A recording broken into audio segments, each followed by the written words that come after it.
Good evening and welcome everybody. Today we are going to understand the main topic of methods of child study. यहाँ पर आपको ये समझ में आएगा कि बच्चों को स्टडी करने के क्या मेथड्स हैं, यानी बच्चों को स्टडी क्यों करना पड़ता है। ठीक, क्या मेथड्स है और why do we need to study a child. जब हम बच्चे की एक्शंस को समझते हैं, उनके एक्शन से हम उनको किसी न किसी के साथ रिप्लिकेट करते हैं। ठीक है, किसी न किसी के साथ रिप्लिकेट करते हैं, यानी अगर कोई व्यक्ति किसी की तरह एक्शन कर रहा है तो हम उसको उसकी उपमा देते हैं। ठीक है, usually kids are monkeys, they are actually acting like monkeys. और अगर हम किसी को भी बोले तो ये रहता है कि भाई अगर हम इन जनरली बात करें, so we say and we know that we all were monkeys, हमारे पूर्वज मंकीज थे और फिर उसके बाद में होमोसेपियन होमोसेपियन सेपियन इस तरीके की जाति प्रजाति में आकर फिर हम ह्यूमन बीइंग्स बने। This is our ancient history which we are learning still now. ये चीजें चल रही हैं और ये चलती जा रही हैं, राइट।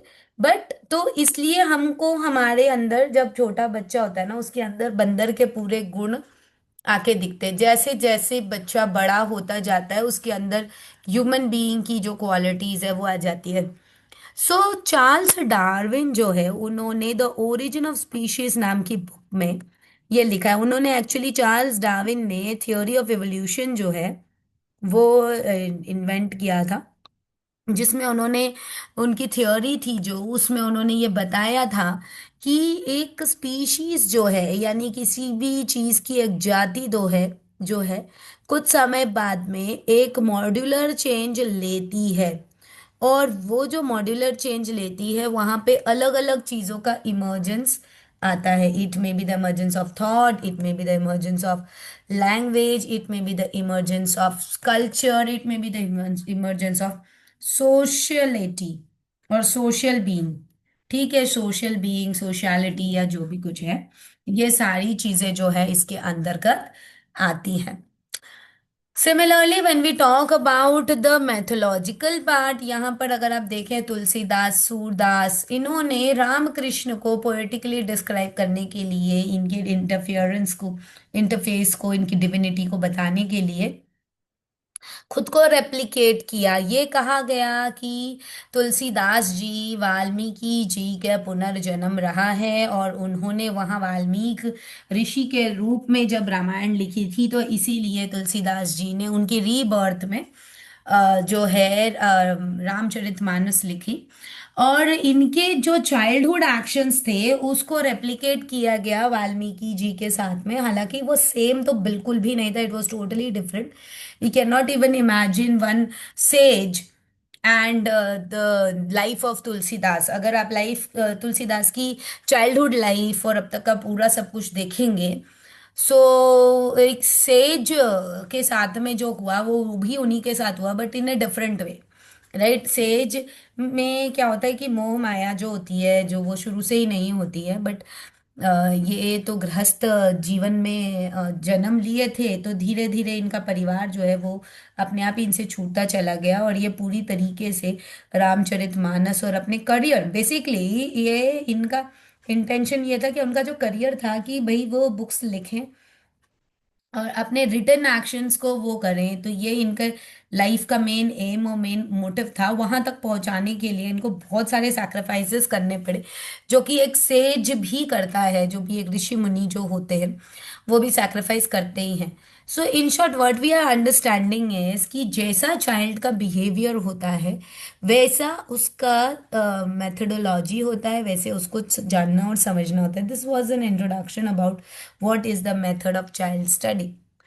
अब हम देखते हैं कि इस पे क्या क्या टाइप की रिसर्चेज हुई है, जिससे हमें पता चला कि बच्चों को कब कैसे क्या स्टडी करना चाहिए। तो सबसे पहला जो टाइप ऑफ रिसर्च है वो है क्रॉस सेक्शनल रिसर्च। यहाँ पे क्या होता है कि ग्रुप ऑफ डाटा कलेक्ट किया जाता है। यहाँ पे जो ग्रुप है वो ग्रुप होगा इसका मतलब बच्चों का। मैं रिक्वेस्ट करूंगी पूजा, प्लीज आप मुझे फोर्स ना करें कि मैं यहाँ पे पार्टिसिपेंट एक्शन सस्पेंड कर दूं।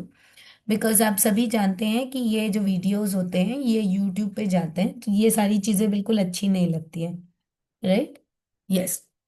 सो क्रॉस सेक्शनल रिसर्च जो है ये आता है इसमें। Next is longitudinal research. जो लॉन्गिट्यूडिनल रिसर्च होता है वो ये कहता है कि हमारा जो लैटिट्यूड, हमारा जो लॉन्गिट्यूड है वो अलग है। ठीक है ना, ये यहाँ पर इससे रिलेशन कुछ भी नहीं है। यहाँ पर लॉन्गिट्यूडनल रिसर्च का मतलब होता है कि यहाँ पर आपको जो है डाटा को इस तरीके से कलेक्ट करना है कि वो उसमें ना मैक्सिमम इंफॉर्मेशन जो है वो कैरी हो, और जो इंफॉर्मेशन हो वो लॉन्ग पीरियड तक चले। That is called as longitudinal research, जहाँ पर डिफिकल्ट सिचुएशन में भी लॉन्ग चीज़ों तक वो चीज़ें चलती जाए। Next is case study method. Case study method वो मेथड है जहाँ पर हम अलग अलग टेक्निक्स को जानते हैं और समझते हैं। यहाँ पे इंडिविजुअलाइज्ड स्टैंडर्डाइजेशन होता है, जहाँ पर हम यूज़ करते हैं मैनी डिफरेंट टेक्निक्स, अलग अलग केसेस को समझना, अलग अलग केसेस को जानना। ये सारी चीजें जो है ये केस स्टडी के अंतर्गत आती हैं। Next is experimental design. Experimental design मतलब यहाँ पर जो भी रिसर्च हो रही होती है वो एक जनरल फॉर्मेट में होती है, जनरल स्ट्रक्चर में होती है, और चीजें जो हैं वैसी और उस प्रकार से सेट करी जाती हैं और इनको समझा जाता है। ठीक।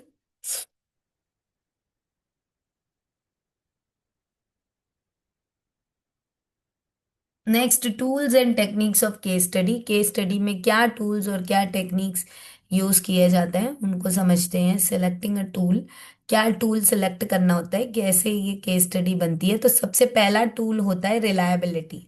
रिलायबिलिटी मतलब जो भी आप सैंपल कलेक्ट कर रहे हो क्या वो रिलायबल है, क्या वो इस लायक है कि आपको वो रिजल्ट देगा। अगर आप देखिए कि आप मान के चलो अगर आपको फीवर चेक करना है, ठीक है, तो देखो दो इंस्ट्रूमेंट आपके सामने रखे हैं। आपके सामने रखा है थर्मामीटर और दूसरा आपके सामने रखा है स्फिग्नोमैनोमीटर। आई होप आपको पता होगा। Sphygmomanometer is the instrument wherein we use to check the blood pressure. ठीक। और फीवर को चेक करने के लिए क्या रहता है, थर्मामीटर। तो उसमें दोनों में ही लेवल्स ऑफ डिग्री आती है। सो क्या हम बीपी चेक करने वाली जो मशीन है स्फिग्नोमैनोमीटर, उससे क्या हम फीवर को चेक कर सकते हैं? No, that tool is not reliable for this thing. अब इसी के साथ साथ आ जाता है हमारा नेक्स्ट टूल जो होता है वो होता है वैलिडिटी।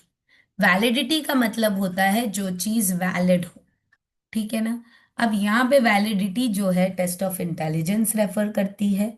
यहाँ पे वैलिडिटी ये बताती है कि जो हमारे टूल्स हैं वो वैसे और उस प्रकार से रहें जो होने चाहिए। लाइक फॉर एग्जाम्पल आपको जैसे ये बीपी वाला ही मैंने आपको बताया, अगर आपको बीपी चेक करना है so which is the valid instrument, है ना। आपको बीपी चेक करना है तो sphygmomanometer is the valid instrument.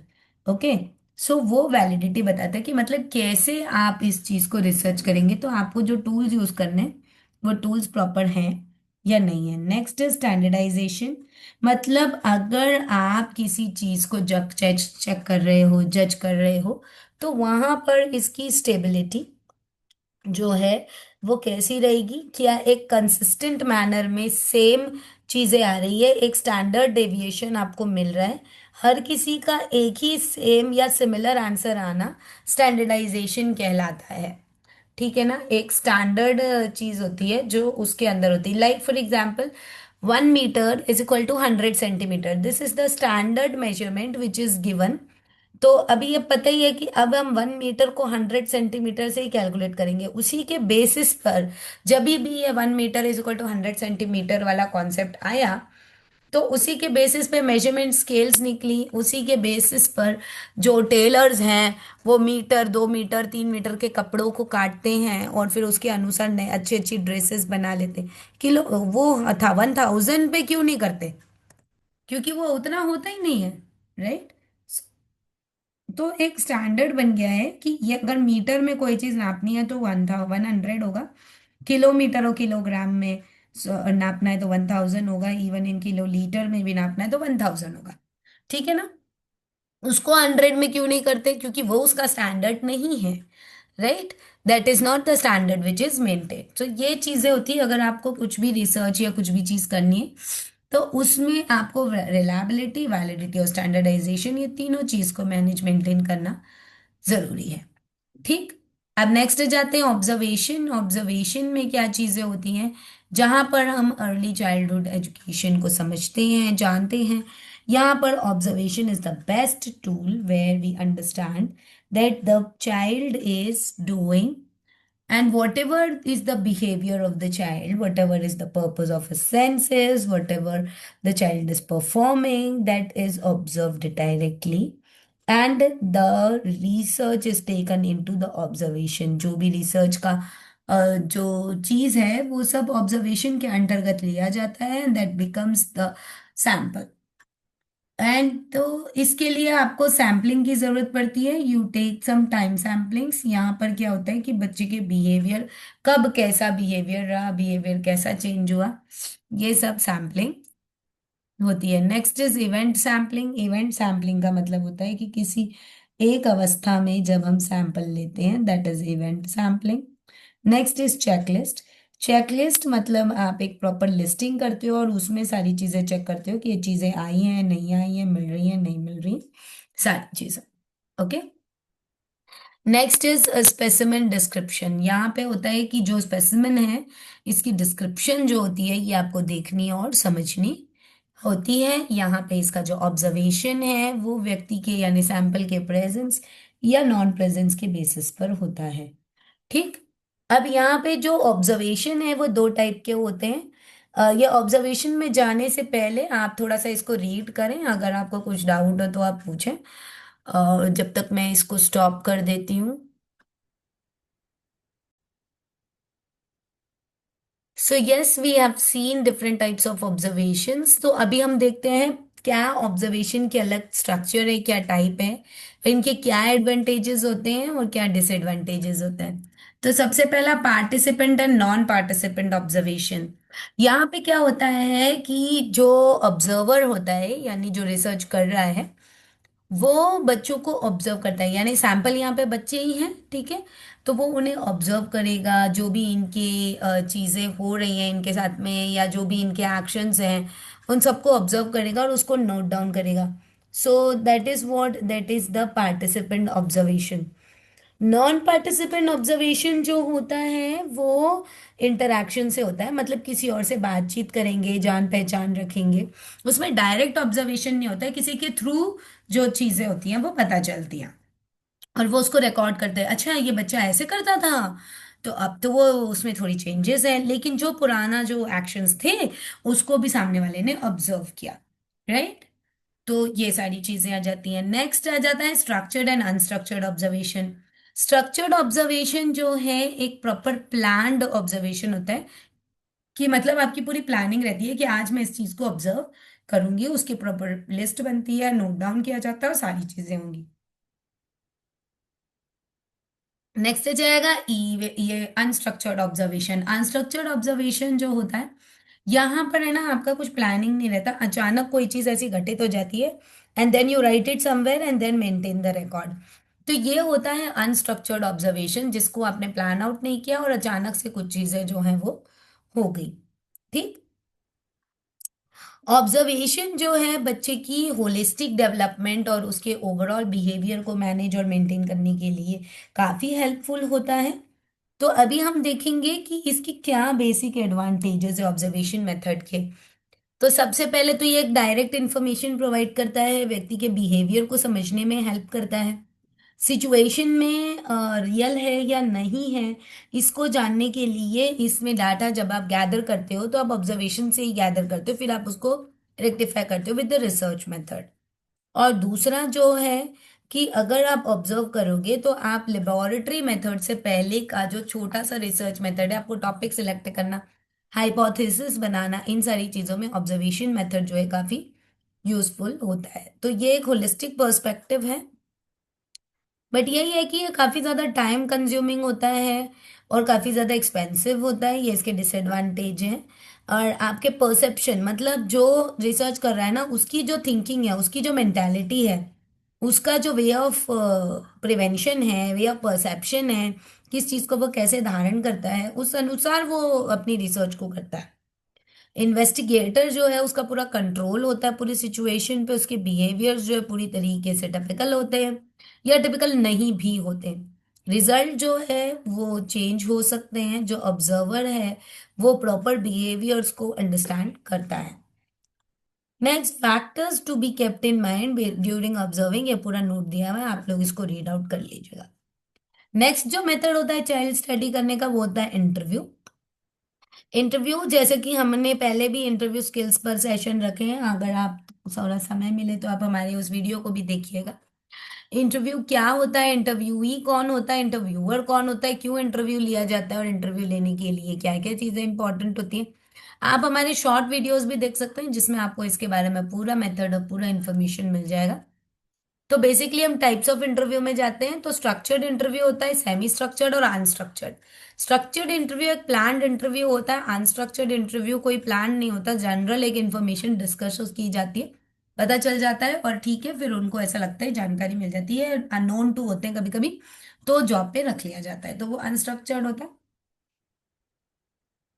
इसके बीच में आता है सेमी स्ट्रक्चर्ड। इसमें एक फॉर्मेलिटी वे में इंटरव्यू रखा जाता है कि भाई the formal method is to take the interview and there is a two way communication.